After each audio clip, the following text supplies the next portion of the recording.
ပြောစရာရှိတယ်ဒီကြောင့်ပေါ့နော်မိတ်ကလေးငယ်နဲ့ပြောကြ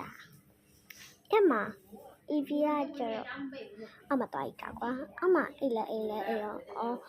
ဟိုးရုံနဲ့ဟိုကလည်းအိတ်တာဆိုတော့ဘာမှဖြစ်တော့ပါဘူးဆိုတော့အိတ်တာအမ EV မနဲ့အိတ်ရောလေတလားဘလို့ဖြစ်လဲဆိုတော့သူကဟိုပါလေကတင်ဘလို့ဖြစ်လဲဆိုအိတ်ကလည်းမအိတ်တာကွာAV မကျတော့ဘေးမှာအိတ်တာ AV နောက်မတယောက်ကကျတော့ညာဘက်မှာအိတ်လဲအေရောလေတလားအမဖျားရှိခိုးလေကတင်ရလှုပ်ကတင်ရလှုပ်လာအောက်က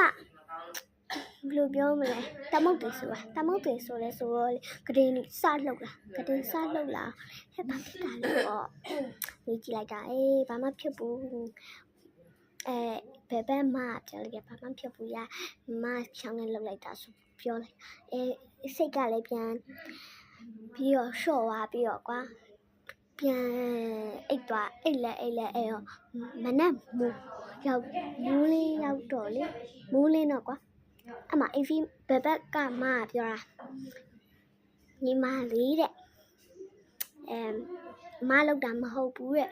ညာဘက်ကမငါလောက်တာမဟုတ်ဘူးတဲ့ဘယ်သူလောက်တာမသိဘူးတဲ့